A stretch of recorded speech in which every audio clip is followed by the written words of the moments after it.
Hello and welcome to Focus. I'm your host, Mark Warnock, and today we're here with Kathleen Souvigney, the Executive Director of the Enfield Food Shelf. Thank you so much for giving us some time to talk. Oh, I'm delighted to be here. It's so great to see you guys up and running. It's such an important community outreach that you do, and so I'm very happy to be on the program today. Yes, you guys are also a great community organization, and without you guys, I know a lot of people would be in dire straits, so thank you for everything you guys do. But tell us a little bit about the Enfield Food Shelf.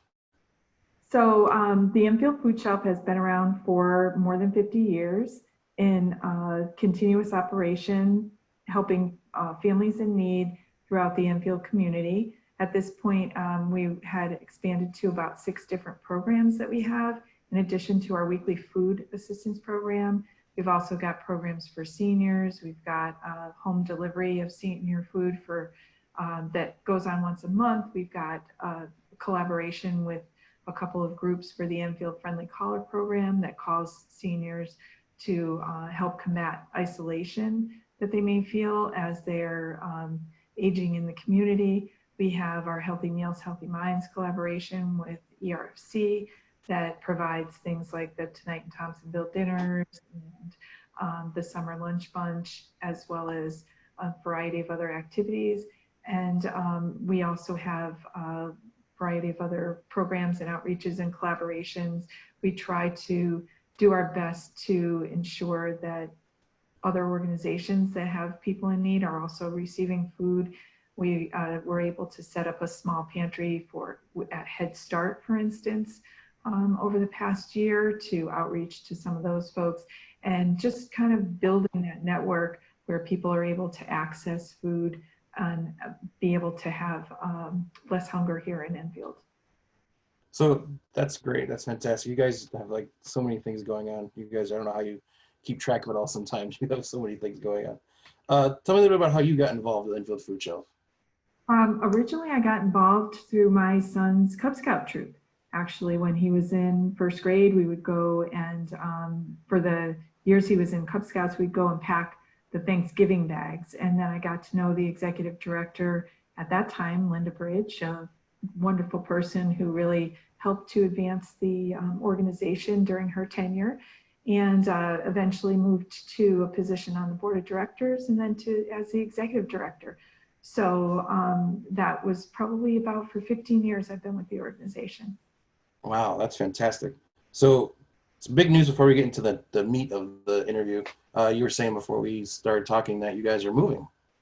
Yes, that is such an exciting element that we have. Unfortunately, going on right now with all the COVID things, it's been a little bit, but it won't be too much disruption for our folks because we're just moving from our current building at 96 Alden Avenue over to 786 Enfield Street, which is the next building over, closer to the town hall. For people that have been around, they might be familiar with the space that it was American Job Works or the Enfield Social Services at one time, but it's basically shares the same parking lot as what we have right now. So we're real excited. It won't be very disruptive. People will be able to find us easily, and it'll give us a space that has not only more space, but we were able to design it so that it better serves the folks that are shopping families and anyone in need. That is awesome. So is it a bigger spot than you have now, or is there going to be more space? It's about 1.5 times bigger, but wow. The layout is what's really going to be encouraging for us because we'll be able to really set it up. We're going to be getting a walk-in freezer and refrigerator, so we'll be able to take larger size donations and things like that. And that also helps other organizations because when we get big donations like that, we share with other organizations, either through our food share network or here in Enfield. That is fantastic. So tell us about how you guys are staying in touch with the people that use your service during this time. I know it's probably not as easy to get in touch with people as it usually would be. So how has that changed for you? Well, we've been doing a variety of different ways of community outreach.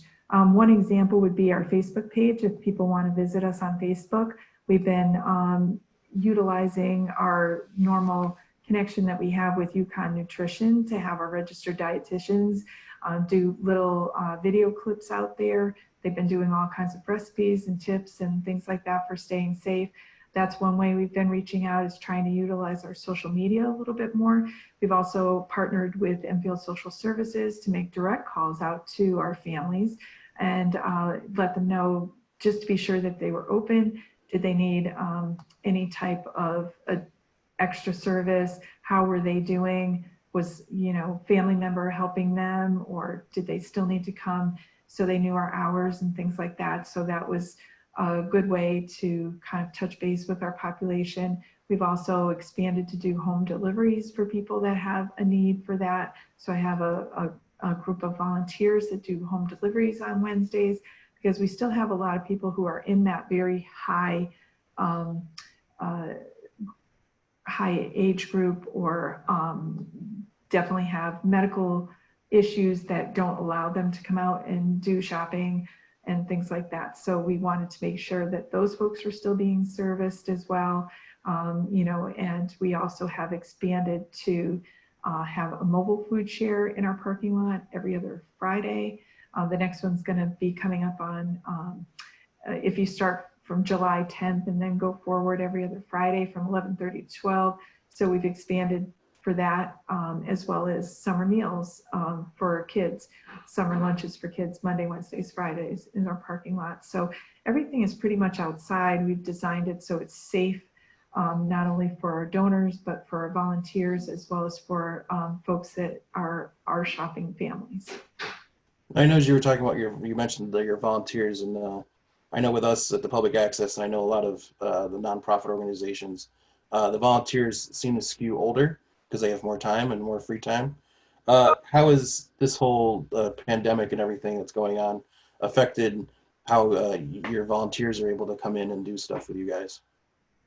Well, we have gone down from having close to 100 volunteers a week to having about the same 10 volunteers that come in all the time. Wow. And we're doing safety checks to ensure that, those folks, they don't do a lot of other things. They're not really integrated into the community. So they have a very small exposure rate.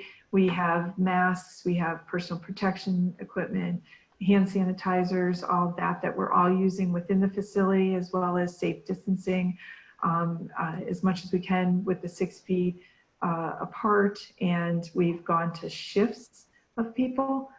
So we're doing things at different times. When certain functions would have been all done together, we would have been all in the same facility. We've broken it up. So people who do this thing come in, from 8 to 10, and the people who come in, from 11 to 2 might do something different. So we've actually broken it out into shifts as well to create additional distancing for people.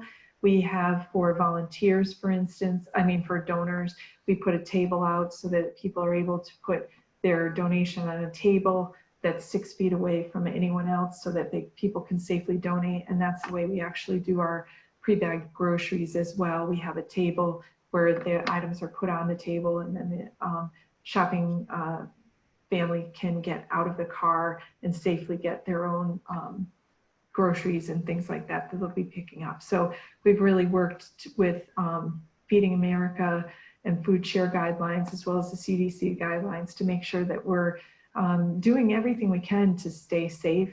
We've had wonderful partners like the Powder Hollow Brewery, who donated some hand sanitizer for us that they had made, and people who have brought in homemade masks. We've had mask donations and things like that. So we've really been able to continue to function during this time period safely. And we just watch the governor's guidelines to ensure that we are doing everything we can to make sure we're providing a safe environment and we're not causing any additional spread of the virus too. That is fantastic. I know it's got to be tough to do all this with everything that's going on, and you guys are doing a great job and keeping everything going. As we get towards the end here, any you want to just let us know the usual stuff, phone numbers, websites, stuff like that people can get to get more information about you guys? I think one of the most important things for people to remember is they may find themselves due to the COVID-19 crisis and layoffs and things like that in positions that they potentially never would have thought maybe that they had any kind of need or anything like that. And please don't hesitate to call us if you find yourself in that position where you even just have an emergency for 1 week. That's what we're there for. And people can call us at our facility at 860-741-7321 or go online to our website where they will be able to find a way to email us.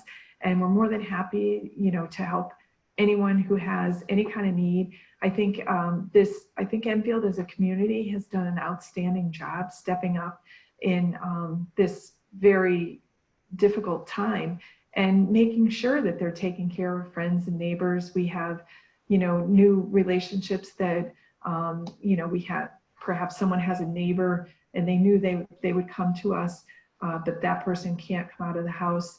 And then they find a friend to come and pick up for them, and it's been really interesting and encouraging to see how wonderful a community Enfield is. I mean, it's just a great community to be here. We have wonderful organizations like Kite that did the One Community. If you see those signs, that raised enough for about the equivalent of 85,000 meals for the community. So you really can't say enough about Enfield. I think it's responded really, really well to this crisis, and everyone in town has done such a fantastic job. Our volunteers have been incredibly faithful, trying to do things non-traditionally, do things at home for us and things like that. So we couldn't have landed in a better community, I think. Yeah. But yeah, so I was going to ask you what you'd be thankful for during this time, but I think you pretty much just covered it all for me. So I'm thankful to be in Enfield right now. So thank you so much for your time. I know you're busy and you got stuff going on all the time. So thank you for giving us a couple minutes to talk, and good luck with everything that's going on, and hopefully we get to see you soon. Yes, it's great to see you, Mark, and we really appreciate the opportunity here to be on your show. And just want to encourage people. I think the graphics will go out with our information. Please give us a call if you have a need. If you're interested in donating, you can find that information also out by calling or checking out our website.